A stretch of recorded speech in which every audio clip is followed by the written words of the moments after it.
பொதுக்கூட்டத்திற்கு தலைமை தாங்கிக் கொண்டிருக்கின்ற அருமை தோழர் கார்த்திகேயன் அவர்களே, எனக்கு முன்னால் உரையாற்றி அமர்ந்திருக்கின்ற தோழர்களே, மக்கள் ஜனநாயக இளைஞர் கழகத்தின் தோழர்களே,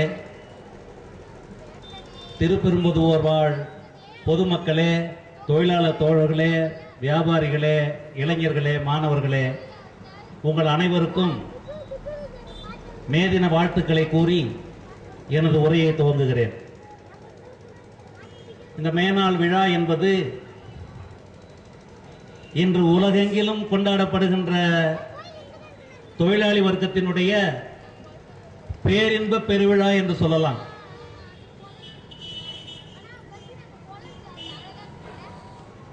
இன்றைக்கு இந்தியாவிலே நடக்கிற அதாவது கடவுள் வழிபாடுகள் இருக்க, அதைவிட இது பெரிய விழா. எல்லா மதத்தையும் தாண்டி, எல்லா சாதிகளையும் தாண்டி, எல்லா இனங்களையும் தாண்டி 6 கண்டங்களும் ஒன்று சேர்ந்து உலகத்திலே ஒடுக்குபவர்களை எதிர்த்து ஒடுக்கப்படும் மக்களுடைய வெற்றிக்காக, வெற்றி வாகை சூடுவதற்காக சபதம் ஏற்கின்ற நாள் தான் இந்த மேனாள். சுமார் 128 ஆண்டுகளுக்கு முன்னால், ஆயிரக்கணக்கான ஆண்டுகளாக அடிமைப்பட்டுக் கொண்டிருந்த தொழிலாளர்களும் விவசாயிகளும் ஒன்றுபட்டு சிகாகோ நகருடைய வீதியிலே போர்க்களத்திலே புகுந்து அன்று ஒரு அறிவிக்கையை வெளியிட்டார்கள்.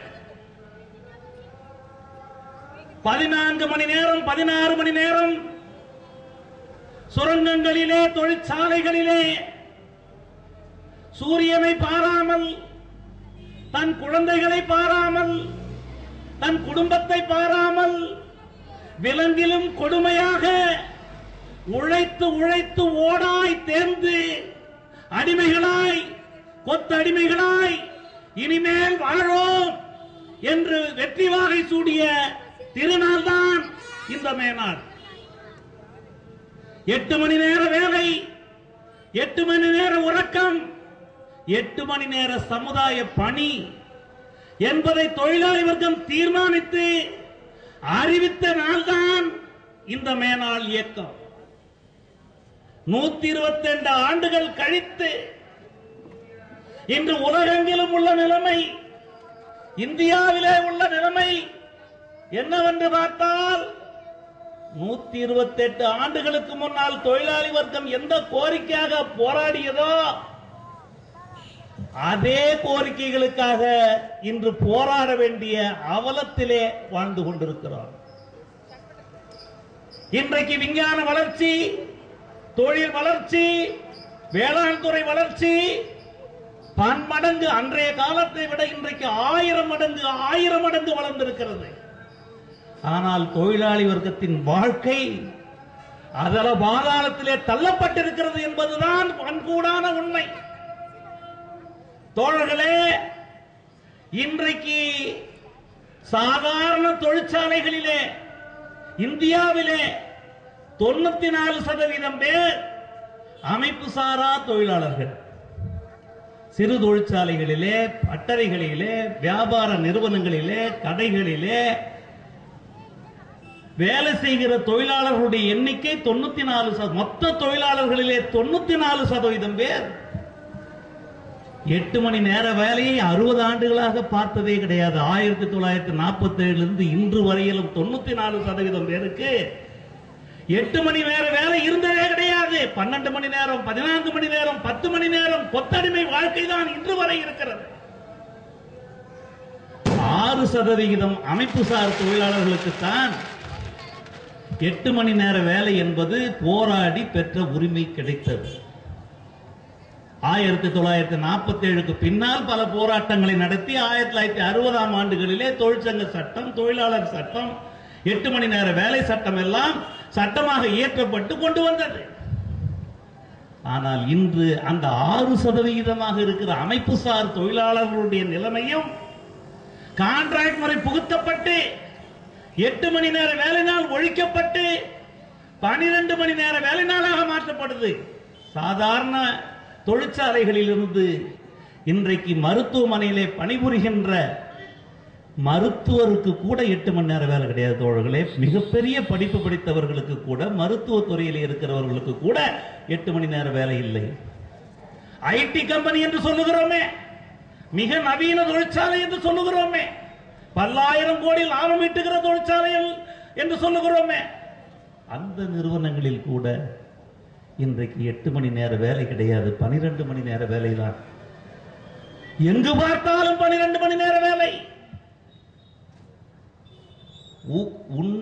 உண்ணவும் உடக்கவும் இடம் இல்லாமல், உறக்க இடம் இல்லாமல், பைத்தியக்காரனாக பித்து பிடித்தவனாக இன்றைக்கு ஐடி கம்பெனி தொழிலாளிகளே ரோடுகளில் அலைந்து கொண்டிருக்கிறார்கள். அவர்களுக்கு பணம் கிடைக்கலாம், பொருள் கிடைக்கலாம், ஆனால் நிம்மதி கிடைக்கவில்லை, உறக்கம் கிடைக்கவில்லை. பைத்தியக்காரனாக இன்றைக்கு நடு வீதியிலே உறங்கி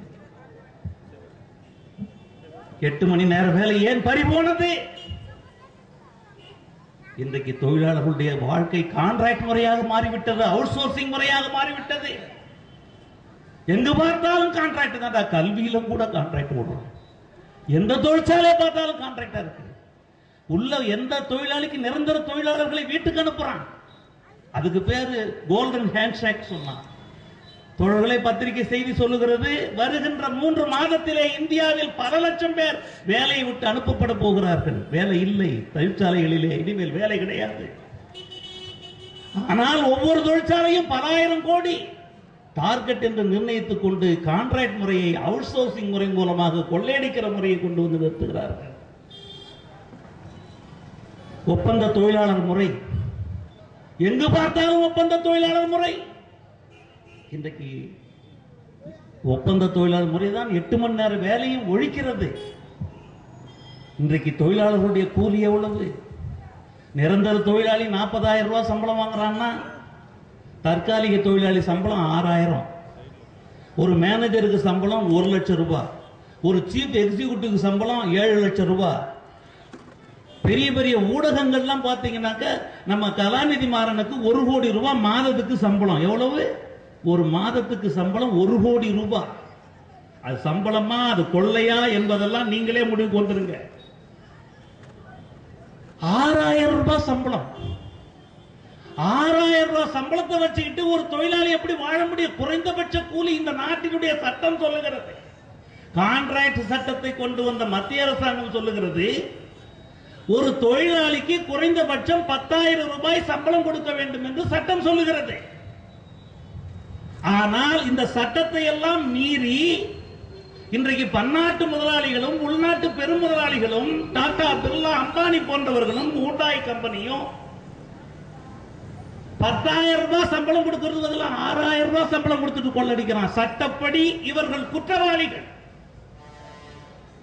தொழிலாளி வர்க்கத்தை ஒட்ட சுரண்டுகின்ற இந்த குற்றவாளிகள் மீது இந்த நாட்டில் சட்டம் பாய்கிறதா?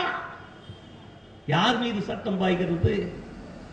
10,000 ரூபாய் சம்பளம் கொடுன்னு போறான்னா அவனை வட்டியால் அடிச்சு போலீஸ்காரன் லட்டி கொடுக்கறதும் பன்னாட்டு கம்பெனி தான். அவனுக்கு மோட்டார் சைக்கிள் கொடுக்கறதும் பன்னாட்டு கம்பெனி தான். அவனுக்கு ஜீப் வாங்கி கொடுக்கறதும் பன்னாட்டு கம்பெனி தான். அவனுக்கு சம்பளம் கொடுக்கிறது நம்ம வரி பணம். ஆக தொழிலாளி வர்க்கத்தினுடைய 8 மணி நேர வேலை பறிபோனது மட்டுமல்ல, நிரந்தர தொழிலாளர்களுடைய வாழ்க்கை, அந்த நிரந்தர பணியே பறிபோனது மட்டுமல்ல, மிக குறைந்த கூலியிலே நடத்துகிறார். இதுக்கெல்லாம் காரணம் என்ன? கான்ட்ராக்ட் முறை 1990களில் 95ல் உலகமய கொள்கைகள் துவங்குவதற்கு முன்னாடி 15% இருந்தது. கான்ட்ராக்ட், கேஷுவல் லேபர்னு சொல்றதெல்லாம் மொத்த தொழிலாளிகள்ல 15% பேர் தான் தொழிலாளர்கள் கான்ட்ராக்ட்ல இருந்தாங்க, கேஷுவல் லேபரா இருந்தாங்க. ஆனால் இப்பொழுது 40% பேர் இன்றைக்கு கான்ட்ராக்ட் தொழிலாளர்கள் இருக்கிறாங்க. தோழர்களே, இன்னைக்கு மிகப்பெரிய ஐடி கம்பெனி லாபம் சம்பாதிக்கிறாங்களே, அந்த லாபம் எங்கிருந்து வருது தெரியுமா? கான்ட்ராக்ட் மூலமா தான் வருது. டிசிஎஸ் கடந்த 3 மாத கால லாபம் 1600 கோடி ரூபாய் என்று சென்ற வாரம் லாபத்தை பட்டியலிட்டிருக்கிறான். இந்த லாபம் எப்படி வருது தெரியுமா? அங்கே உள்ள பணிபுரிகிற தொழிலாளர்கள் மூலமா வருது கொஞ்சம் தான். ஆனா இந்த கான்ட்ராக்ட் முறையால வர லாபம் தான் மிக அதிகம் தோழர்களே. எந்த ஒரு ஐடி கம்பெனிலையும் அந்த ஐடி கம்பெனிக்குள்ள கூட்டுறவங்க கான்ட்ராக்ட் லேபர் தான். அங்க கார்டனிங் தோட்டத்தை பராமரிக்கிறவங்க கான்ட்ராக்ட் லேபர் தான். அந்த ஐடி நிறுவனத்துக்குள்ள கேட்டரிங் சர்வீஸ் செய்யறவங்க, அதாவது உணவு பதார்த்தங்கள் செய்து கொடுக்கறாங்கல்ல, அவர்களும் கான்ட்ராக்ட்ல வேலை செய்யறவங்க தான். அந்த ஐடி கம்பெனிக்கு பயணம் செய்ய அந்த வேலை செய்யற தொழிலாளர்கள் போய் வருவதற்கு போக்குவரத்து இருக்குல்ல, அந்த போக்குவரத்தும் கான்ட்ராக்ட் முறையில் தான் கார் அனுப்புறான். இப்படி பல்லாயிரக்கணக்கான தொழிலாளர்களை கான்ட்ராக்ட் முறையில் கசக்கி பிழிந்துதான் இன்னைக்கு டிசிஎஸ் போன்ற மிகப்பெரிய நிறுவனங்கள், உலகத்திலேயே 3வது ஐடி நிறுவனம் டிசிஎஸ் நிறுவனம். டிசிஎஸ் மட்டுமல்ல, இன்னைக்கு பல 100 நிறுவனங்கள் இந்தியாவில் அப்படி செயல்பட்டு இருக்கு. அது பன்னாட்டு கம்பெனிகளும் இங்க ஐடி நிறுவனம் செயல்பட்டு இருக்கு. இந்த ஐடி நிறுவனத்தில் வேலை செய்யறவங்கள விட்டு மிக பெரும்பான்மையான கான்ட்ராக்ட் முறையில் கொள்ளடிக்கப்படுறதால 1600 கோடி ரூபாய் லாபம் வருது தோழர்களே. அந்த 1600 கோடியில ஒரு 100 கோடியை சம்பளமா ஒதுக்கினா கூட இந்த கான்ட்ராக்ட் முறை இல்லாம அவர்களுக்கு 20,000 ரூபாய் 25,000 ரூபாய் சம்பளம் கொடுத்தா கூட அந்த டிரைவர்களுக்கு உட்பட உள்ள இருக்கிற கேண்டீன் சர்வீஸ்ல இருக்கிறவங்க உட்பட அனைவருக்கும் 25,000 ரூபாய் சம்பளம் கொடுத்தா கூட 100 கோடி ரூபாய் செலவழியாது. ஒரு நிறுவனத்துக்கு 3 மாதத்துல 1600 கோடி சம்பாதிக்கிற ஒரு நிறுவனம் ஏன் கான்ட்ராக்ட் முறையை ஒழிக்க கூடாது? நஷ்டம் அடையுதா? கான்ட்ராக்ட் முறை இல்லைன்னா டிசிஎஸ் கம்பெனி மூடிவிடுமா? ஐடி நிறுவனம் மூடப்படுமா? கிடையாது தோழர்களே. அது மட்டுமல்ல, இந்த கான்ட்ராக்ட் முறை தான் செல்வத்தையே உருவாக்குகிறது. இந்த அரசாங்கத்தையே கான்ட்ராக்ட் தொழிலாளர் நடத்தி கொண்டிருக்கிறார்கள். இந்திய நாட்டினுடைய ஏற்றுமதி என்று சொல்லுகிறோமே, என்ன ஏற்றுமதியாவது? கார்மெண்ட்ஸ், துணி தைக்கிறோமே, இந்த கார்மெண்ட்ஸ் தான் இந்தியாவில் இந்த நாட்டுக்கு வருமானத்தை வாங்கி கொடுக்கிறது. அந்த கார்மெண்ட்ஸ் செய்யறவங்க, நகை செய்து வெளிநாட்டில் கொண்டு போய் விற்கிறவங்க, தோல் பொருள் செய்யறவங்க, இன்னும் எண்ணற்ற தொழில் புரிகின்ற இந்த சிறு தொழிற்சாலைகளை பணிபுரிகின்றவர்கள் எல்லாரும் கான்ட்ராக்ட் முறையில் தான் இருக்கிறாங்க. 12 மணி நேரம் வேலை, 9,000 ரூபாய் சம்பளம். 12 மணி நேரம் வேலை செஞ்சுட்டு 9,000 ரூபாய் வாங்கிக்கிட்டு பஸ்ஸில் ஏறினா ஒரு பஸ்ஸில் 10 ரூபா கேட்குறான், ஒரு பஸ்ஸில் 13 ரூபா கேட்குறான், ஒரு பஸ்ஸில் 9 ரூபா கேட்குறான். ஏறி இறங்கினாலே 40 ரூபா போயிடுது. 6,000 ரூபாயில் 200 ரூபா ஒரு மாலைக்குனாக்கா அந்த 200 ரூபாயில் 50 ரூபா அம்மாவுக்கு போயிடும். அப்புறம் டாஸ்மாகில் போனான்னா முடிஞ்சு போச்சு, சம்பளம் வீட்டுக்கே போகாது. ஆக அவன் தங்கவேல் பாடல, கையில வாங்கின பையில போடல, காசு போனவிடம் தெரியலன்னு பாடினான். அந்த கதை தான் இன்னைக்கு நடந்துட்டு இருக்கு. ஆக ஐடி நிறுவனமா இருந்தாலும் சரி, வெளிநாட்டுக்கு ஏற்றுமதி செய்யற தொழிற்சாலைகளா இருந்தாலும் சரி, இன்னைக்கு கான்ட்ராக்ட் முறையில் தான் வாழ்ந்துட்டு இருக்கு. இந்த நாடே கான்ட்ராக்ட்ல வாழ்ந்துட்டு இருக்கு. இன்னைக்கு ஹூண்டாய் கம்பெனி இருக்கு, அதை சார்ந்த பல தொழிற்சாலைகள் இருக்கு. அந்த தொழிற்சாலைகள்ல என்ன ரேஷியோல வேலைக்கு ஆள் கொடுக்குறான்? 20% 40,000 ரூபாய் சம்பளம் தரான், நல்ல போனஸ் தரான். 2000 பேர் வேலை, ஹூண்டாயில 10,000 பேர் வேலை செய்யறான். 2000 பேருக்கு 40,000 ரூபாய் சம்பளம் தரான். அதுலயே ஒரு தொழிலாளி சொல்றாரு, இந்த தொழிற்சாலையை விட்டுட்டு, இப்ப அவருக்கு 40 வயசு ஆகுது, அவர் சொல்றாரு, இனிமே என்னால வேலையே செய்ய முடியாது, இப்பயே இடுப்பு எலும்பு உடஞ்சி போச்சு, நான் ஒரு நிமிஷம் கூட எனக்கு ஓய்வு இல்லாம வேலை வாங்குறானுங்க, பாதுகாப்பு இல்லாம வேலை வாங்குறானுங்க. ஆகவே இந்த வேலையை விட்டு ஓடி எங்கேயாவது கிராமத்துல போய் வாழ்ந்துடலாமான்னு ஒரு தொழிலாளி பேசுறாரு. தோழர்களே, பர்மனன்ட் தொழிலாளி நிலைமை அது. கான்ட்ராக்ட் லேபர்ல 8,000 பேர் வேலை செய்யறான், அவன் சம்பளம் 6,000 தான். 40,000 வாங்குறவன் நிலைமையே இப்படின்னு சொன்னா, ஒரு நிரந்தர தொழிலாளி நிலைமையே இப்படின்னு சொன்னா, இது சாதாரண கான்ட்ராக்ட் தொழிலாளி நிலைமை இருக்கும். அதான் இறங்குடான்னா இறங்குறான், இறங்கி கக்கூசு அந்த டேங்கை கிளீன் பண்ண போறான். அதை கிளீன் பண்ணும் போதே 6 பேர் சாப்பிட்றான். அந்த 6 பேர் செத்தவனுக்கு கூட ஒழுங்கா பாதுகாப்பு கொடுக்கல இந்த நாட்டில். தோழர்களே, இந்த நாட்டில் மட்டுமல்ல, வெளிநாட்டில் இந்தியாவுக்கு உழைச்சி சம்பாதிச்சு கொடுக்கிறவங்களும் கான்ட்ராக்ட் லேபர் தான். 2022 கட்டார்ங்கிற நாட்டில் உலக கோப்பையினுடைய கால்பந்து போட்டி நடக்க போகுது. அதுக்கு 80 லட்சம் வேலை நாட்கள் தேவைப்படுது. அதை 2 நாடுகள் சப்ளை செய்யுது, ஒன்று நேபாளம், ஒன்று இந்தியா.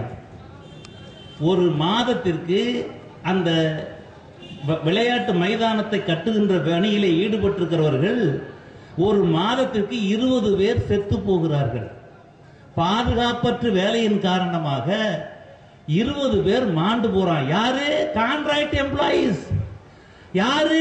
இந்திய நாட்டினுடைய கான்ட்ராக்ட் எம்ப்ளாயிஸ். ஒரு மாசத்துக்கு 20 பேர் துபாயில கட்டார் நாட்டில் சாவுறான். அந்த பில்டிங் கட்டி முடிக்கிறதுக்குள்ள 8000 பேர் சாவான்னு கணக்கு போடுறான்.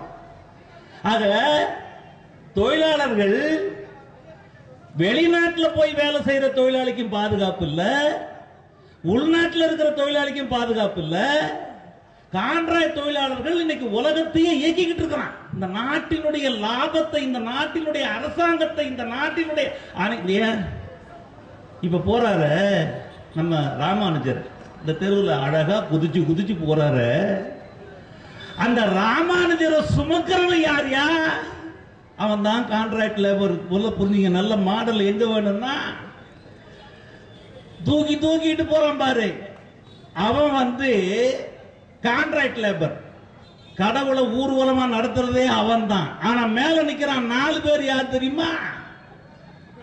அவன் தான் இந்த நாட்டில் அரசியல் கட்சிக்காரன். இவெல்லாம் நம்ம தொழிலாளி. அந்த அரசியல் கட்சிக்காரன் என்ன செய்யறான்?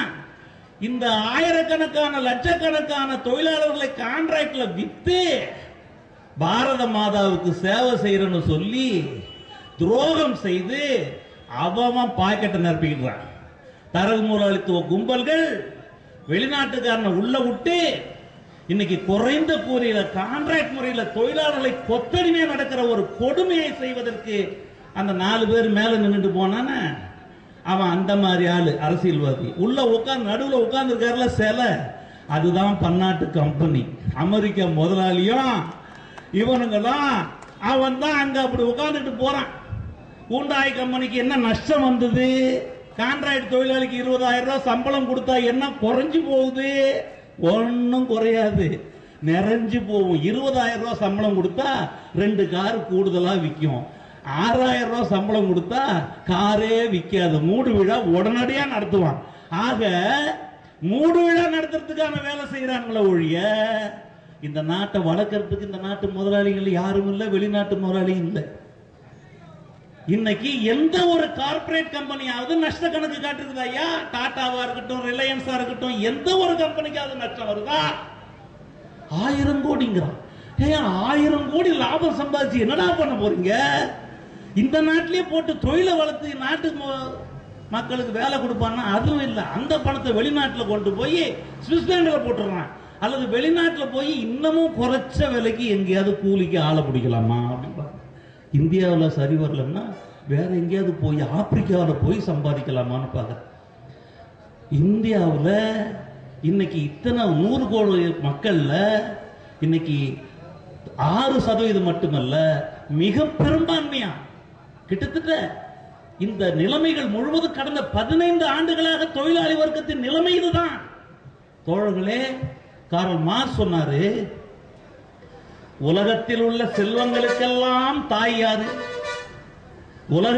உலகத்தில் இருக்கிற செல்வங்கள்லாம் இருக்க, இந்த கோயில்ல இருந்து, கோபுரத்திலிருந்து, கட்டடத்திலிருந்து, சாலைகள்ல இருந்து, பெரிய வைடூரியங்கள் செய்யற தொழிற்சாலைகள்ல இருந்து அனைத்தையும் உருவாக்குவது யார்? தாயாக இருப்பது உழைப்பு, தந்தையாக இருப்பது இயற்கை. அந்த தந்தையும் தாயையும் தூக்கிலே போட்டு முதலாளித்துவ கும்பல் இன்றைக்கு உலகத்தையே ஆட்டி படைத்துக் கொண்டிருக்கிறது. இந்த ஆட்டி படைக்கிற கும்பலை தூக்கில் இழுத்து தூக்கிலே போடுவதற்காக தான் மேதின இயக்கத்தை தொழிலாளி வர்க்கம் நடத்துகிறது.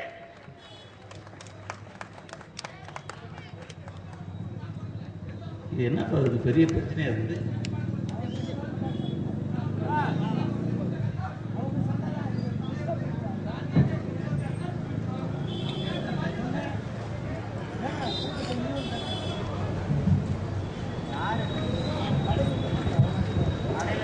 ஆக உலகத்தின் செல்வத்தை எல்லாம் படைத்தவனுடைய வாழ்க்கை எப்படி இருக்கிறது? இன்றைக்கு ஒரு மனிதன், ஒரு தொழிலாளி 6000 ரூபாய் சம்பளம் வாங்கிட்டு போனான்னா, ஒரு ஹோட்டல்ல போய் ஒரு வேளை சாப்பிடணும்னா 70 ரூபாய் கொடுத்தாதான் ஒரு 20 வயசு பையன் சாப்பிட முடியும். ஒருவேளை சாப்பாட்டுக்கே 70 ரூபான்னா ஒரு நாளைக்கு 200 ரூபாய் சாப்பாட்டுக்கு வேணும். ஹோட்டல்ல விலைவாசி அப்படிதான் விற்கிது. வாங்குற சம்பளத்தெல்லாம் சோத்துக்கு கொடுத்துட்டான்னா எங்க படுத்து தூங்குவான்? இந்த தெருவில் படுத்து தூங்குவான். ஆக தொழிலாளி வர்க்கத்தின் வாழ்க்கை நரகமாக மாற்றப்பட்டிருக்கிறது. ஆனால் பன்னாட்டு கம்பெனிகள், டாடா பிர்லா போன்ற உள்நாட்டு தரகு முதலாளிகள் கோடி கோடியாக சொத்துக்களை சேர்த்து சுகம் கண்டு கொண்டிருக்கிறார்கள். இத்தகைய கொடிய நிலைக்கு விடிவு காண வேண்டாமா? தொழிலாளி வர்க்கத்தின் போராட்டம் வெற்றி பெற வேண்டாமா? அதற்கு என்ன செய்ய வேண்டும் என்பதுதான் இன்றைக்கு கேள்வி. கோடிக்கால் பூதம் எழுந்து நடந்தால் பூ மூலதன கும்பலை விரட்டி விரட்டி அடிக்க முடியும். அப்படி நடத்த முடியாததற்கு காரணம் இந்த ஆட்சி, அரசாங்கம், கோட்டை கொத்தளம். வெளிநாட்டிலிருந்து வந்து சிறப்பு பொருளாதார மண்டலம் அமைத்துக் கொண்டு நம்ம எல்லாம் கொத்தடிமையாக நடத்துகிற இந்த முதலாளியை எதிர்த்து ஒரு நொடியில் வீழ்த்த முடியும். ஆனால் இந்த நாட்டின் ஆட்சி இறையாண்மை உள்ள இந்திய ஆட்சி. பன்னாட்டு கம்பெனிகளோடு ஒப்பந்தம் போடும் பொழுது எங்கள் நாட்டின் இயற்கை வளத்தை எடுத்துக்கொள், தண்ணீர் கொடுக்கிறோம், மின்சாரம் கொடுக்கிறோம், தொழிலாளிகளை முதுகெலும்பை உடைக்கிறோம். அவன் தொழிற்சங்க உரிமை கேட்டால் கொடுக்க மாட்டோம், அவன் 8 மணி நேரம் வேலை கேட்டாலும் கொடுக்க மாட்டோம் என்ற அடிமை ஒப்பந்தத்தை போட்டுவிட்டுத்தான் இங்கே கம்பெனிகளே உள்ளே வருகிறது. பன்னாட்டு கம்பெனிகள் பல்லாயிரம் கோடி சம்பாதித்து கொள்ளையடித்து போவதற்கு இந்த நாட்டிலே எந்த தடையும் இல்லை. ஆனால் உழைப்பாளி மக்கள் உயிர் வாழ்வதற்காக, உழைப்பாளி மக்கள் தன்மானத்தோடு வாழ்வதற்காக ஒரு தொழிற்சங்க உரிமை கேட்டால் இன்றைக்கு தொழிலாளர்கள் நடுத்தரவில் இருக்கிறார்கள். வேலைக்கு போன அத்தான் குண்டடிப்பட்டு செத்தான் என்று சொல்லி கதை எழுதிய கருணாநிதி ஆட்சிதான். ஸ்ரீபெரும்புதூரிலே பல 100 தொழிற்சாலைகளை கொண்டு வருவதற்கு நான் தான் காரணம் என்று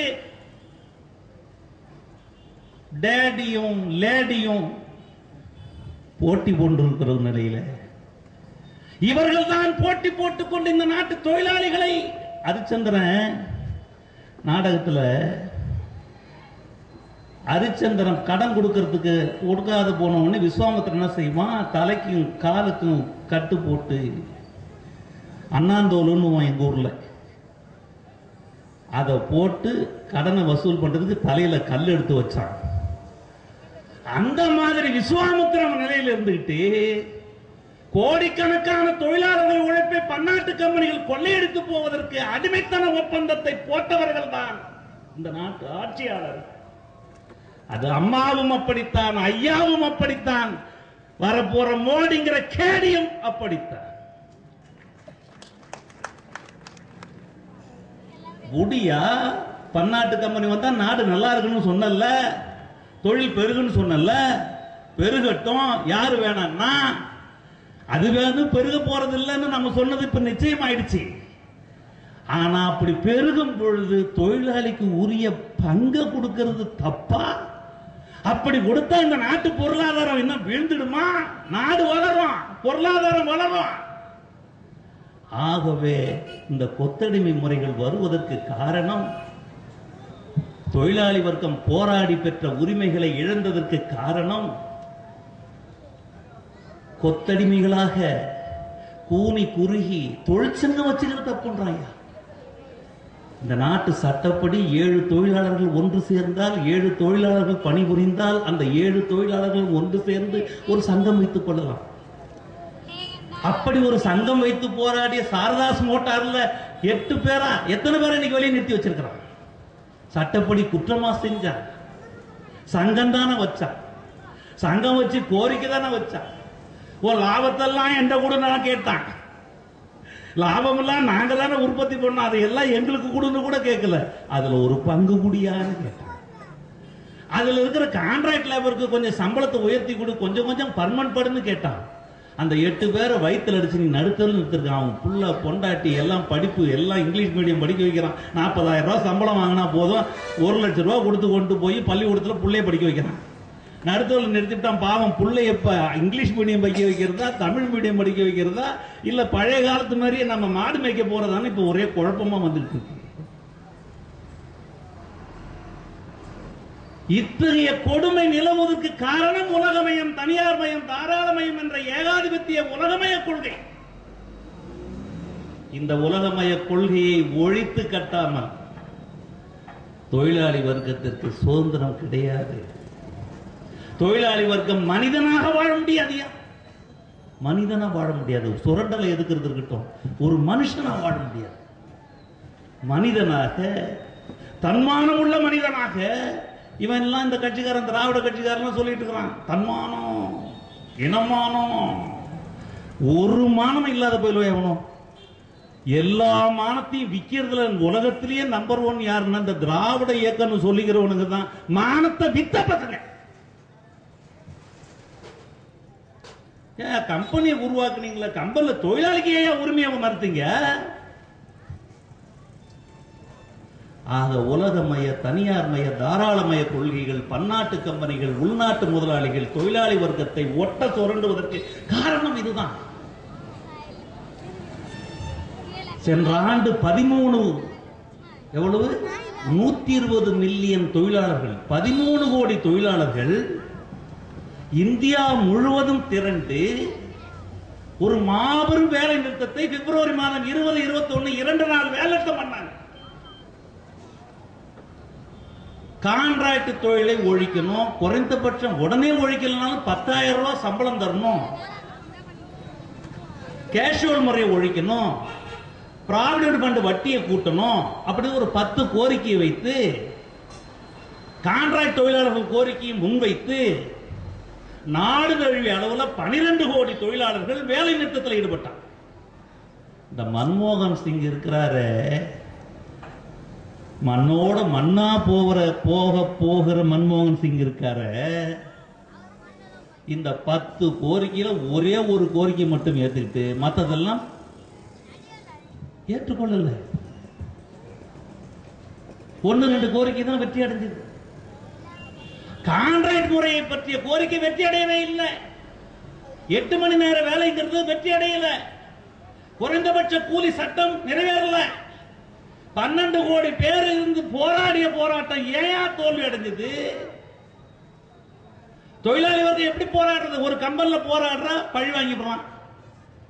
ஐயோ போராட்டமே தப்புடா, வேணாண்டா சாமி, உடனே ஓலம் விடுறான்.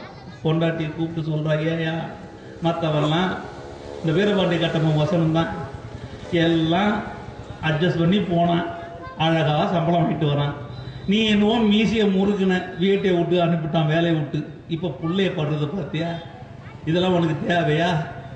எதுக்கு இந்த வேலைன்னு அப்பா ஆத்தால இருந்து எல்லாம் கண்ணை கசக்கிட்டு பேசு. ஒரு தொழிற்சாலையில் இல்ல, நாடு தழுவிய இயக்கமா மாத்தினால்தான் தொழிலாளி வர்க்கத்துக்கு விடுதலை வரும். உலகமய கொள்கைகளை எதிர்த்து நாடு தழுவிய இயக்கமா மாத்தணும். அப்படி நாடு தழுவிய இயக்கமா மாத்தணும்னா எப்படி மாத்துறது? நீ 6% தானே, மொத்தம் 100% சேர்க்க வேணாமா?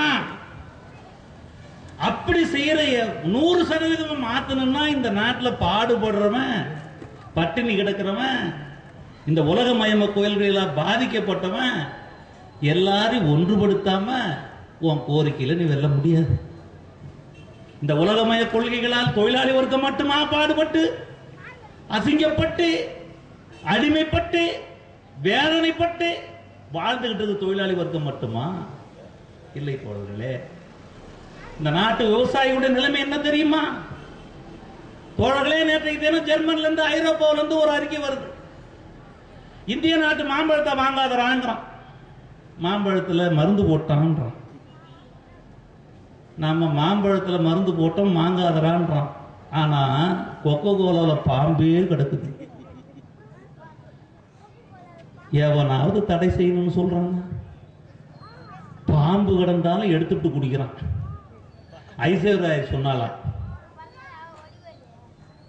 அவ எதை சொன்னாலும் எதை கொடுத்தாலும் குடிப்பானையா இந்த நாட்டில் இருக்கிற மானம் கட்டவன கொஞ்சம் சிந்திக்க வேண்டாம். டெண்டுல்கர் ஒருத்தவன், அவன் என்னவோ பாரத் மாதாவுக்கு பிறந்தவன் மாதிரி, அவன் என்னவோ இந்தியாவுடைய தேசபக்தன் மாதிரியும், 100 கோடிக்கு பெப்சிக்கு வித்துக்கிட்ட கொத்தடிமை நாய் அது. பெப்சி கம்பெனிக்கு விளம்பரத்தில் நடிக்கிறதுக்கு 100 கோடி ரூபாய்க்கு விலை பேசப்பட்ட ஒரு டாக் தான் நாய். காசு வரி விடுத்த நாய் பாரத ரத்னாமா போச்சு. அந்த பாரதம் விளங்குன மாதிரிதான். அவன் நாட்டில இருந்து இந்த நாட்டில் எதெல்லாம் விற்க கூடாதோ அதெல்லாம் விற்கிறான். அதால விவசாயி 3 லட்சம் பேர் தற்கொலை பண்ணி சாவுறான். ஜெயலலிதாவுக்கு கவலை இருக்கா? கொடநாட்டில் கோர்ட்டை விட்டு தூங்குது. கருணாநிதிக்கு கவலை இருக்கா? தீவிரவாதியை பிடிக்கலன்னு இப்பதான் வாயை துறக்குது. தீவிரவாதியை உருவாக்குறவனே எப்படி தீவிரவாதி பிடிப்பான்? பிடிக்க மாட்டான். மோடியை பிடிச்சி உள்ள போட்டா தீவிரவாதம் முடிஞ்சிடும். மோடியை பிரதமர் ஆக்கினா எங்கடா தீவிரவாதம் ஒழியும்? எங்கடா அறிவே கிடையாதா? ஜெயலலிதா நினைச்சாலும் கருணாநிதி நினைச்சாலும் தீவிரவாதத்தை ஒழிக்க முடியாது. ஏன்னா மோடியை ஒழிச்சா தீவிரவாதம் ஒழியும். சத்தியமா சொல்றோம். போலீஸ்காரரை எழுதிக்கையா.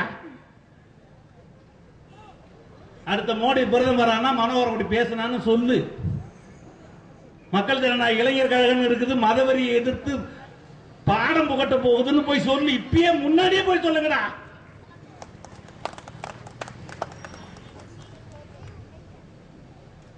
இப்ப விவசாய பொருளை இங்க கொண்டாந்து விற்கிறான். இங்க பால், பழம், பிஸ்கட்டு, ஐஸ்கிரீமு, கூல் ட்ரிங்க்ஸ் இதெல்லாம் யார் உற்பத்தி பண்ணணும்? நம்ம நாட்டு விவசாயி தக்காளியை உற்பத்தி பண்ணி, திராட்சையை உற்பத்தி பண்ணி அவன் கூல் ட்ரிங்க்ஸை வித்தான்னா நம்ம நாட்டு விவசாயி வாழ்வான். அமெரிக்காக்காரன் தண்ணி விற்கிறான், அமெரிக்காக்காரன் கூல் ட்ரிங்க்ஸ் விற்கிறான், அமெரிக்காக்காரன் எல்லாத்தையும் விற்கிறான்.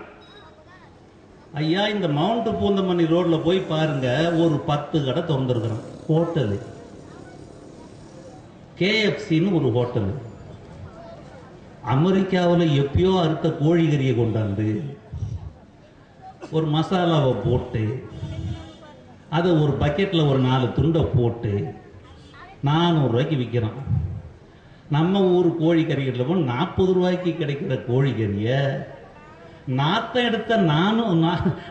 எடுத்த அமெரிக்கா கோழிக்கறியை எடுத்துட்டு வந்து தின்னுட்டு அதுக்கு கொக்கோ கோலா உள்ள விட்டு வெளியே அனுப்புறான். இப்ப ஏற்பட்ட நாடு யார் எதை சாப்பிடணும்? நேற்று ஜூனியர் விடல்ல உணவு சந்தைன்னு சொல்லி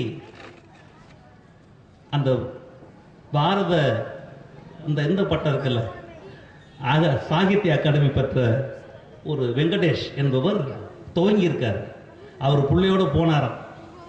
ஹோட்டல்ல உள்ள போய் மெனு கார்டை பார்த்தாராம். அந்த மெனு கார்டுல என்ன எழுதியிருக்குன்னு அவருக்கே தெரியல. சாகித்ய அகாடமி அவார்டு பெற்றவருக்கே இந்த ஹோட்டல்ல விற்கிற மெனு தெரியல. அவன் புள்ள ஆர்டர் பண்ணுது. ஆர்டர் பண்ணு சாப்பிட்டு பார்க்கும்போது என்னையா பிடிச்சிருக்குதா? இவருக்கு பிடிக்கல, பசங்களுக்கு என்னப்பா உங்களுக்கு பிடிச்சிருக்குதா அப்படின்னு கேட்கிறார். அவன் சொல்றான், பிடிச்சிருக்கு, பிடிக்கல, அது எல்லாம் பிடிக்குது. ஏதோ திங்க போய் எதையோ வாயில வச்சுக்கிட்ட மாதிரி. சரிப்பா பரவாயில்லன்னு பில்ல கேட்டா 6500 ரூபாய். 6000 ரூபாய் பில்லு, 300 ரூபாய் வரி, 200 ரூபாய் டிப்ஸ்.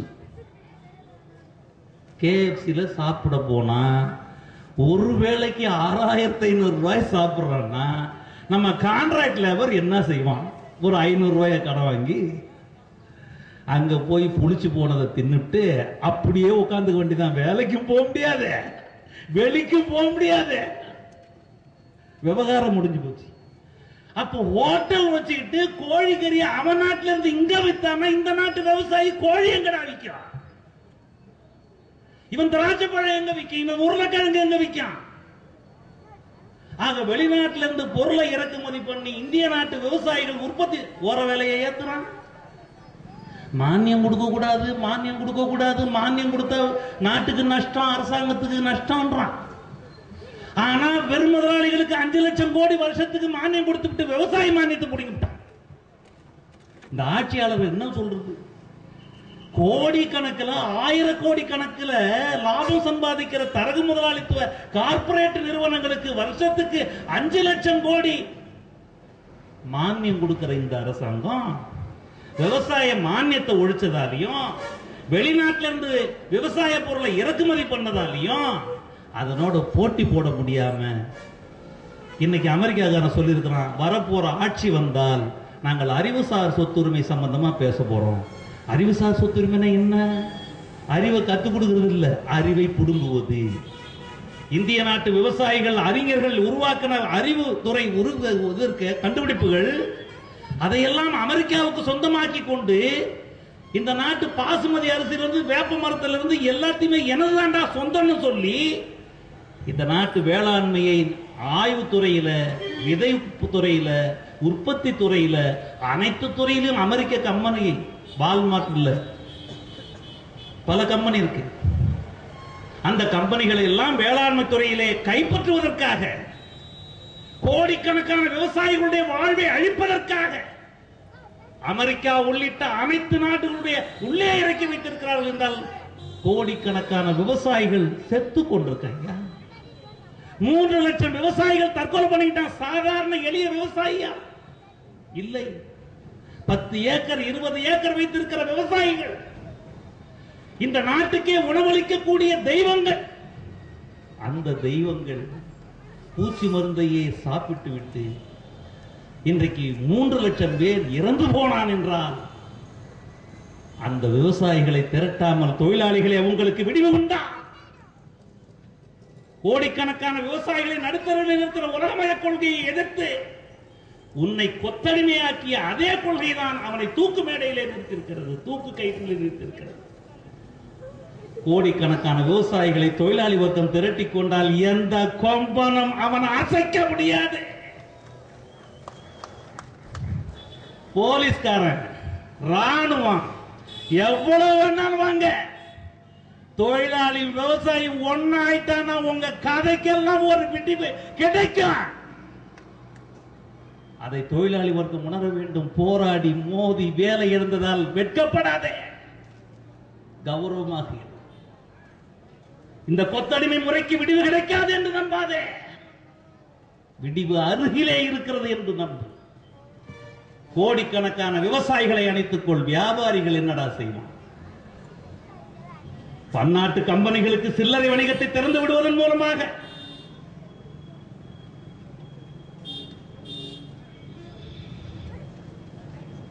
இந்த நாட்டிலே 5 கோடி வியாபாரிகள் இருக்கிறார்கள். கீரை விற்பதற்கு, பழம் விற்பதற்கு, பால் விற்பதற்கு, அரிசி விற்பதற்கு, கோதுமை விற்பதற்கு, மிளகாய் விற்பதற்கு நம்ம நாடார் இருந்தா போதும், இல்ல மார்வாடிங்க இருந்தா போதும். பல மாநிலங்கள்ல இருந்து வந்த வியாபாரிகள் இருக்கிறான். இதையெல்லாம் ஒழிச்சிட்டு இன்னைக்கு அமெரிக்காவில இருந்து வால்மார்ட் வருது, பிரான்ஸ்ல இருந்து கேரிஃபோர் வருது, பிரிட்டன்ல இருந்து டெஸ்கோ வருது. இது மாதிரி 10 கம்பெனி இந்த நாட்டுக்கு வருது. அது பிசாசு. 10 பிசாசு ஒன்னா சேர்ந்துக்கிட்டு இந்த நாட்டில் கடை விரிக்கிறான். அவனே கூல்ட்ரிங்க்ஸ் தயாரிக்கிறான். அதன் மேல பல்லடிச்சா போதாதான், அந்த கூல்ட்ரிங்க்ஸ் விற்கிற பொட்டி கடையை அவனே வச்சுக்கின்றான். புரிஞ்சுங்க, இந்த நாட்டில் கூல்ட்ரிங்க்ஸ் செய்யறதுக்கான விவசாய வாழ்க்கையை அழிக்கிறான். அந்த கூல்ட்ரிங்க்ஸை வாங்கி விற்கிற வியாபாரி வாழ்க்கையும் அழிக்கிறான். அவனே காரை விற்பான், அவனே காரை உற்பத்தி பண்ணுவான், அவனே துணியை உற்பத்தி பண்ணி கொண்டு வருவான், அவனே துணி விற்கிற கடையை வச்சுக்குவான். குண்டூசியிலிருந்து மிகப்பெரிய ஆடம்பர கார், 10 கோடிக்கு கார் இருக்கு, 20 கோடிக்கு கார் இருக்கு, தெரியுமா உங்களுக்கு? அதையெல்லாம் ஒரே இடத்துல விற்பான். அனைவரையும் சம்பளம் வாங்குறவன் எல்லாரையும் டோக்கன் கொடுத்துருவான். அவன் கம்பெனி முதலாளியோட ஒப்பந்தம் போட்டுக்குவான். அந்த ஒப்பந்தம் போட்டு டோக்கன் மூலமா பொருளை வித்துருவான். ஆக வணிகர்கள் இந்த நாட்டில் 5 கோடி வணிகர்களை நம்பி 20 கோடி மக்கள் வாழ்கிறார்கள். அந்த 20 கோடி மனிதர்களுடைய வாழ்க்கையை, வியாபாரிகளுடைய வாழ்க்கையை விலைபேசிய கூட்டம் தான் காங்கிரஸ் கட்சி, பாரதிய ஜனதா கட்சி.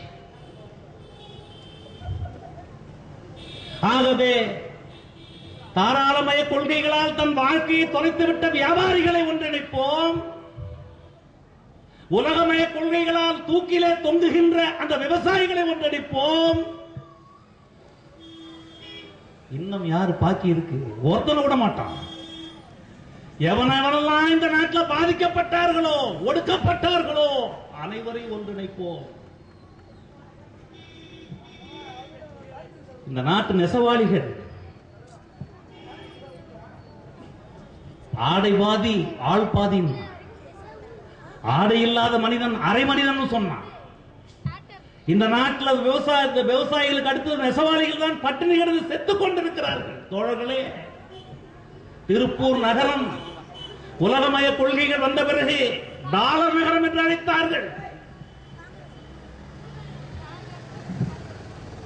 வெளிநாட்டிலே கார்மெண்ட்ஸை ஏற்றுமதி செய்து இந்தியாவிலே மிகப்பெரிய மான்செஸ்டர் என்ற நிலையிலே திருப்பூர் திகழ்ந்தது. ஆனால் இன்றைய திருப்பூர் நிலைமை என்ன தெரியுமா? டாலர் நகரம், டல்லடிக்கிற நகரமாக மாறிவிட்டது, இருண்டு விட்டது. பல லட்சம் தொழிலாளர்கள் அங்கே வேலைக்கு போனவர்கள், வெளியூருக்கு வந்து போனவர்கள் எல்லாம் தங்கள் சொந்த ஊருக்கே போய்விட்டார்கள். வெளிநாட்டிலே பொருட்கள் விற்கவில்லை, விலைவாசி உயர்ந்து விட்டது, நூல் விலை உயர்ந்து விட்டது, மின்சாரம் தொட்டா ஷாக் அடிக்கும்னா இங்க வராமலே ஷாக் அடிக்கும். மின்சாரம் வருமா? வரும், ஆனா வராது. மின்சாரம் இல்லை, மின்சார கட்டணம் ஷாக் அடிக்குது. இப்போது சொல்லுகிறார்கள் உடனடியாக அடுத்த வாரத்திலேயே மின் கட்டணத்தை 15% உயர்த்தப் போகிறார்கள். அம்மா புண்ணியவதி ஜெயலலிதா அம்மா சொல்லுகிறார், நான் என்ன செய்வது, அந்த கமிஷன் சொல்லுது. இப்படிதான் அவரு சொன்னாரு. மன்மோகன் சிங் சொல்லு வெளியே ஏத்தும் போது நீங்க திட்டுவீங்க, அம்மா ஏத்தும் போது திட்டினா உழைப்பீங்க. இதுதான்டா அம்மா ஆட்சி. சும்மாவா பின்ன சொன்னா? அம்மான்னா சும்மாவா? செருப்பால் அடிப்பாங்க ஐயா, சொல்லி சொல்லி அடிப்பாங்க. 200 ரூபாய் வாங்கினல்ல, ஒட்டு போட்ட மூடு, வாய மூடு, உதப்பேன்.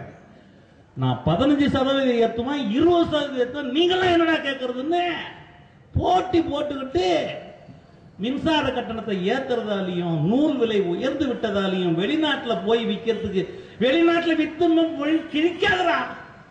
உலகமய கொள்கைகள் தோல்வியடைந்து விட்டது, ஏற்றுமதி சார்ந்த கொள்கைகள் தோல்வியடைந்து விட்டது. இன்னைக்கு வேலையில்லா திண்டாட்டம் அங்கேயே பயங்கரமா ஆயிடுச்சு.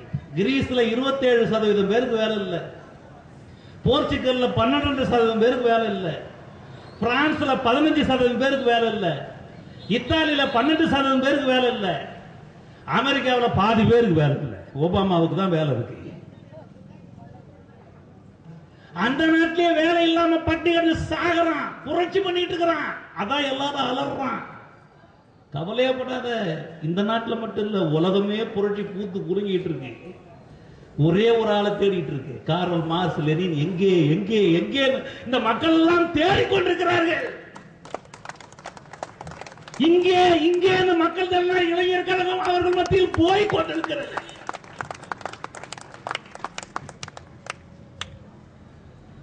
ஆக வெளிநாட்டிலேயே சிக்கல் வந்து அந்த சிக்கலை எடுக்கிறதுக்கு வழி தெரியாம விழிபிதுங்கி நிக்கிறான் ஒபாமா. அவன் போய் சல்யூட் அடிச்சு நிக்கிறான். சாமி சாமியே, ஏதோ ஒரு பழமொழி சொல்லுவோம், பெருமாளே. அப்படி இருக்கும்போது இவன் போய் அவன்கிட்ட கேட்கிறான், அவன் இவன்கிட்ட கேட்கிறான், மன்மோகன் சிங் அமெரிக்காவை காப்பாற்றுறதுக்கு என்ன பண்ணலாம்? இவன் சொல்றான், அப்படியா, எங்க நாட்டு மக்கள் கோவணத்தில் புடுங்கி ஒரு 15,000 கோடி ரெடி பண்ணி, டாலர் ரெடி பண்ணி உங்களுக்கு கொடுக்குறேன். எவன் வீட்டு பணத்தை எவன் எடுத்து கொடுக்கறது? எவனுக்கு நான் கொடுக்கறது? ஆபத் பாண்டவன், அநாத ரட்சகன், அமெரிக்கா மாதிரி உலகத்துல எந்த நாடு இல்ல. உலகத்தை காப்பாத்துறதே அமெரிக்கான்னா அந்த நாய்க்கு இவன் 15,000 கோடி டாலர் தரான். மானம் கெட்டவன் அந்த இங்க போட்டு தொழில் தோங்குகிறான். ஆக உலகமயம், தனியார்மயம் தோல்வியடைந்து முதலாளித்துவம் வீழ்ந்து விட்டது. சோசியலிசம் துளைத்துக் கொண்டிருக்கிறது. உக்ரைன்ல போய் சண்டை போட்டுக்கிறான் 2 பேர். யுத்தம புத்திரன் இவன் வந்து ஈராக்ல நாடு பிடிக்கிறான், லிபியாவில் நாடு பிடிக்கிறான், சிரியாவில் நாடு பிடிக்கிறான், ஆப்கானிஸ்தான்ல அல்லோலப்படுத்துறான். இவன் போய் உக்ரைன்ல காப்பாத்துறான். அமெரிக்காக்காரன் பார்த்த, ரஷ்யாக்காரன் பார்த்த, இவனை உங்க விட்டா அடுத்தது மாஸ்கோவில் வந்து உட்கார்ந்துருவான் அப்படின்னு சொல்லி உக்ரைன்ல இப்ப போராட்டம் நடக்க ஆரம்பிக்குது. 2 நாடு இப்ப படைப்போல வச்சுக்கிட்டு இருக்க. எதை தின்னா பித்தம் தெளின்னு அமெரிக்காக்காரன் அலைஞ்சிக்கிட்டு இருக்கிறான். அவனுக்கு பிடிச்சிருக்கிற பித்தம் தெளிய போறது இல்ல. அவன் தலையில போட்டு மண்ணோட மண்ணா நசுக்குனாதான் அவனுக்கு பித்தம் தெளியறது மட்டும் இல்ல, உலகத்துக்கே பித்தம் தெளிகிற ஒரே வழி, உலக பொருளாதார நெருக்கடிக்கு ஒரே வழி ஏகாதிபத்தியத்துக்கு சமாதி கட்டு, சோசியலிசத்துக்கு ஊஞ்சல் கட்டு. அதுதான் பிரச்சனைக்கு தீர்வு. வேற தீர்வு.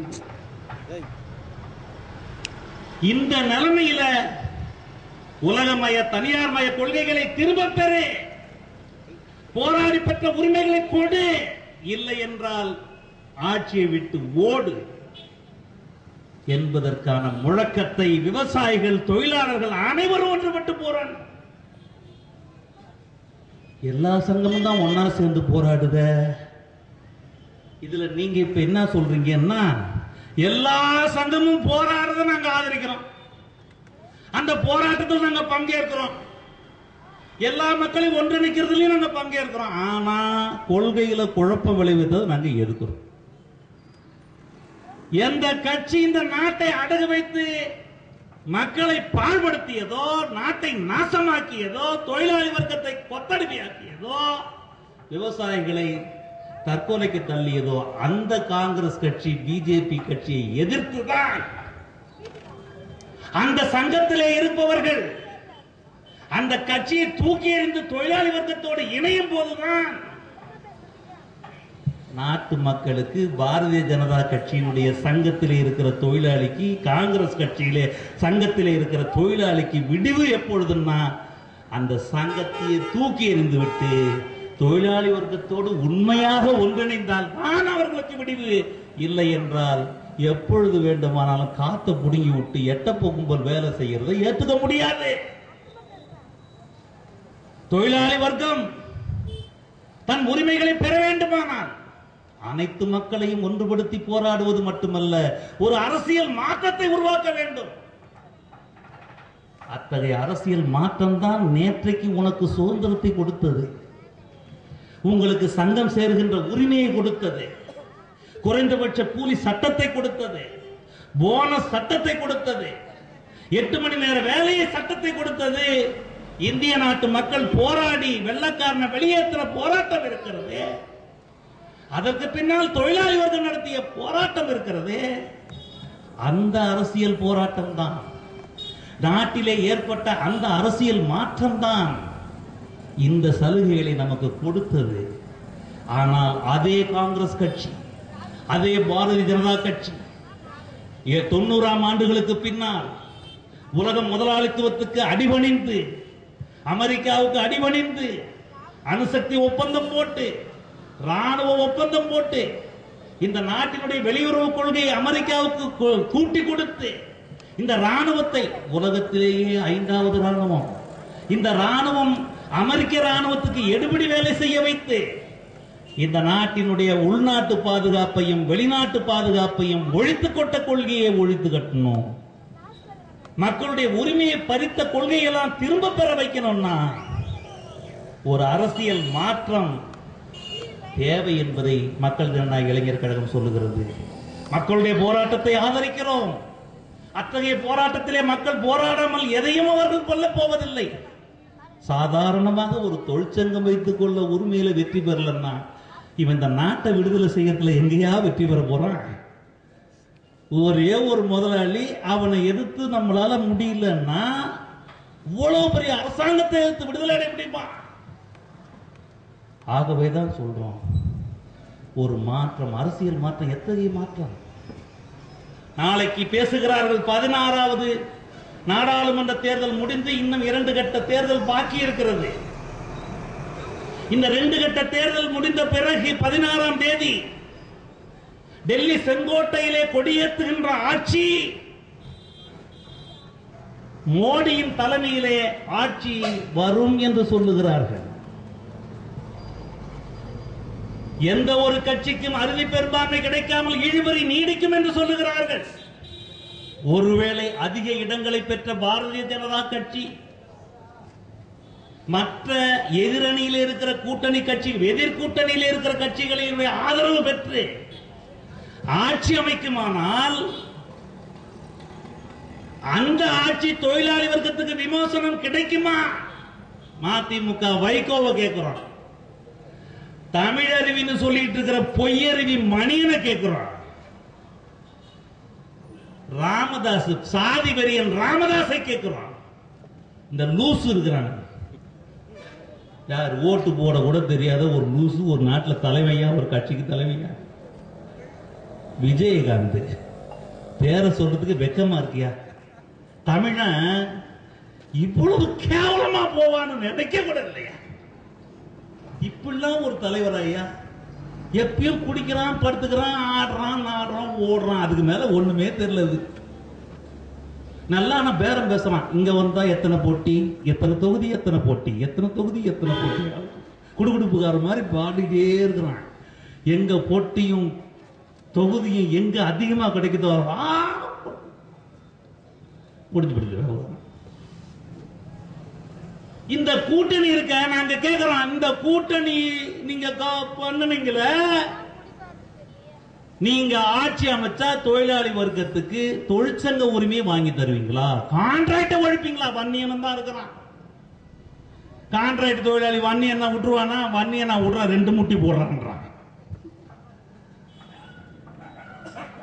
வன்னியனாவது பண்டாரணமாவது. இந்த கதெல்லாம் இங்க பேசாத, வாடா உக்கார, 8 மணி நேரம் 12 மணி நேரம் அமைதியா வேலை செய்ய. இல்ல ஓடு. அன்புமணி ராமதாஸ் வந்து கேட்பாரா? ஐயா பெரிய ஐயா ராமதாஸ் கேட்பாரா? அவருக்கு ஒரு காலேஜ் கட்டணும், ஒரு ஆஸ்பத்திரி கட்டணும், பரம்பரை பரம்பரையா பல்லாயிரம் கோடி சுருட்டணும். அதுக்கு மேல என்னடா ராமதாஸுக்கு? திருமாவளவன் கேட்க மாட்டாரு. தலித்து மட்டும் என்ன, அவங்களும் அப்படித்தான். ஆக மோடியினுடைய ஆட்சி வீழ்ந்து கிடக்கிற விவசாயிகளுக்கு விடிவு கொடுக்குமா? நலிந்து கிடக்கிற வியாபாரிகளுக்கு வாட்டம் போக்குமா? நெசவாளிகளுடைய முதுகெலும்பு உடைந்து போனதை தூக்கி நிறுத்துமா? தொழிலாளிக்கு ஒரு கௌரவமான வாழ்க்கையை கொடுக்குமா மோடியின் ஆட்சி? வளர்ச்சி வளர்ச்சிங்கிறிய என்ன வளர்ச்சி? பன்னாட்டு கம்பெனிக்கு 10,000 ரூபாய் பொறுமானம் உள்ள ஒரு நிலத்தை 1 ரூபாய்க்கு கொடுக்கிறது தான் வளர்ச்சி. அவர் சொல்றாரு, தேர்தல் பிரச்சாரத்திலே சொல்லுகிறார். நாம சொல்றோம் இருக்கிற உரிமையெல்லாம் பறி போயிடுச்சு, தொழிலாளி வர்க்கம் கொத்தடிமையா கிடக்குறோம். ஆனா முதலாளிங்க சொல்றான் ரெஸ்ட்ரிக்டிவ் லேபர் லாஸ். லேபர் லாஸ்லாம் இந்த நாட்டில் ரொம்ப கடுமையா இருக்கு. அதை திருத்தணும்னு டாடா சொல்றான், அதை திருத்தணும்னு ஹூண்டாய் கம்பெனிக்காரன் சொல்றான், அதை திருத்தணும்னு ஒபாமா சொல்றான். அத தேர்தல் பிரச்சார மேடையில் ஒபாமா சொல்றத மோடி பேசுறார். எப்படின்னா, நான் ஆட்சிக்கு வந்தா இந்த நாட்டினுடைய தொழிலாளர் சட்டத்தை திருத்துவேங்கிறார். ஏண்டா, இருக்கிற சட்டத்தையே நிறைவேற்ற முடியல, நீ புதுசா எழுதுறங்கிற ஒபாமா சொல்லி நீ எழுதுறதுக்கு நீ என்னடா இங்க ஏஜென்ட் அப்படின்னு தொழிலாளி வர்க்கம் கேட்க ஆரம்பிக்கணும். அது விவசாயி காதுல ஒலிக்கணும், வியாபாரிகள் காதுல எதிரொலிக்கணும். அந்த எதிரொலி டெல்லிக்கு ஒரு செருப்படி கொடுக்கணும்.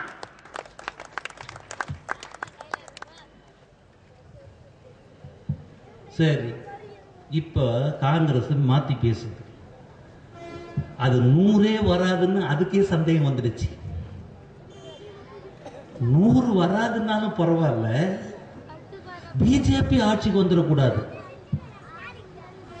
பிஜேபி ஆட்சிக்கு வந்தா சுவிஸ் பேங்க்ல இருக்கிற பணத்தை எடுப்பாங்களா அப்படின்னு சந்தேகம் தான் சோனியாவுக்கு. கட்டாயம் சொல்றான், சுவிஸ் பேங்க்ல இருக்கிற ராகுல் காந்தி பணத்தை மோடி தொடவே மாட்டாரு. ஏன்னா மோடி செஞ்ச 2000 கோடியை தொடாமலே 10 வருஷம் ஆண்டானுங்கல்ல. அட்ஜஸ்ட்மெண்ட் இருக்கு இவங்களுக்கு. காங்கிரசும் பிஜேபியும் ஒண்ணு, அதை அறியாதவங்க வாயில மண்ணு.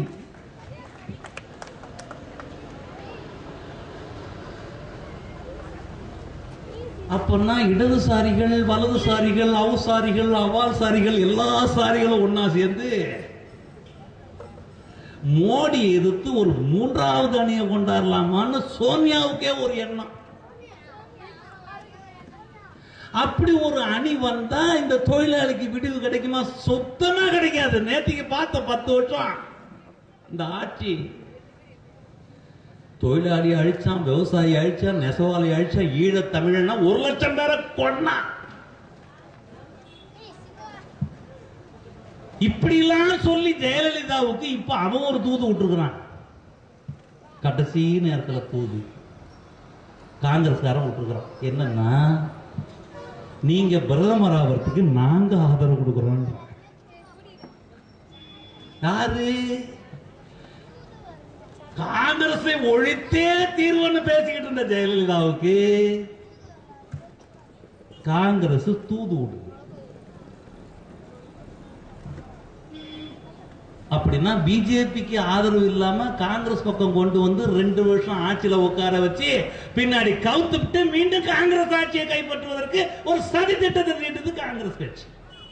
ஜெயலலிதா ஆசை புடிச்சு, பேராசை புடிச்சு பிரதமர் பதவியில உட்கார்ந்து நட்டுக்க போறாரா,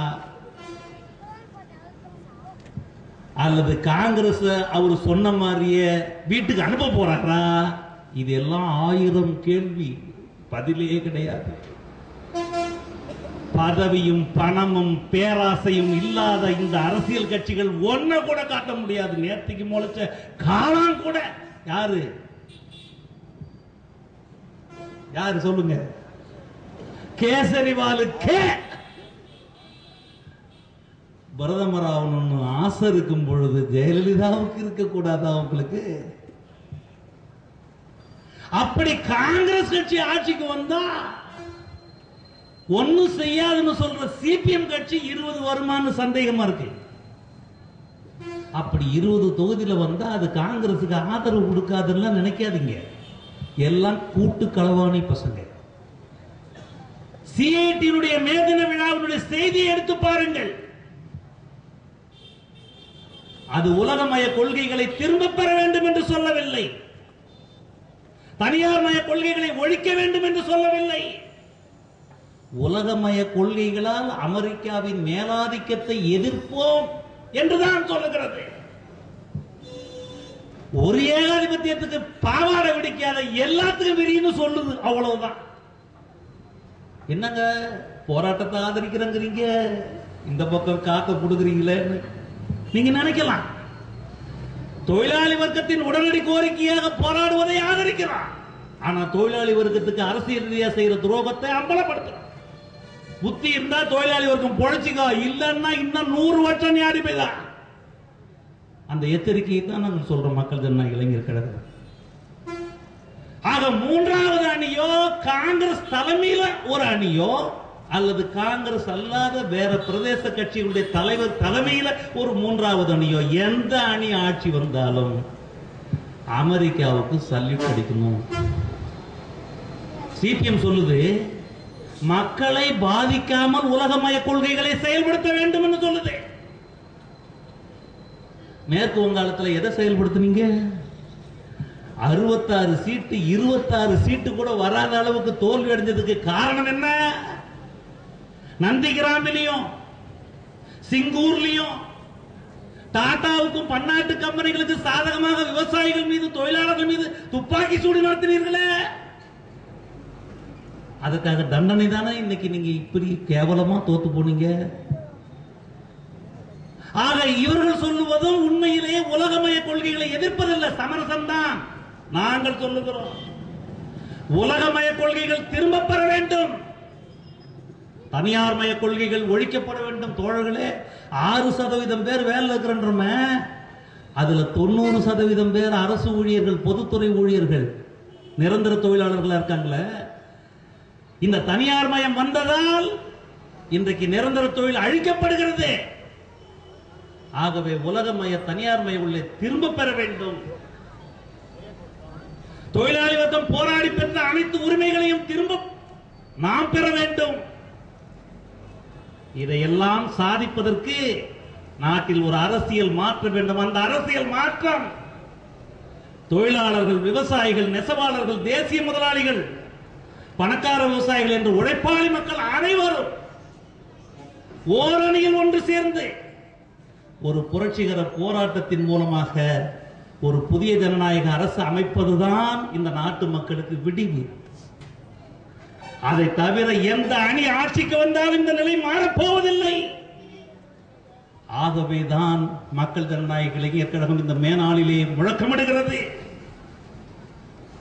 ஆயிரக்கணக்கான ஆண்டுகளாக அடிமைப்பட்ட தொழிலாளி வர்க்கமே, 8 மணி நேர வேலை நாள், நிரந்தர பணி, தொழிற்சங்க உரிமை, குறைந்தபட்ச ஊதிய சட்டம், அதற்கான போராட்டத்தை முன்னெடுப்போம். அனைத்து ஒடுக்கப்பட்ட மக்களையும் ஒன்று சேர்ப்போம். ஆளும் வர்க்கங்களுக்கு சாவுமணி அடிப்போம். உழைக்கும் மக்களுடைய ஆட்சியை, புதிய ஜனநாயக ஆட்சியை நிறுவுவோம். வாருங்கள் என்று கூறி விடைபெறுகிறேன். நன்றி, வணக்கம்.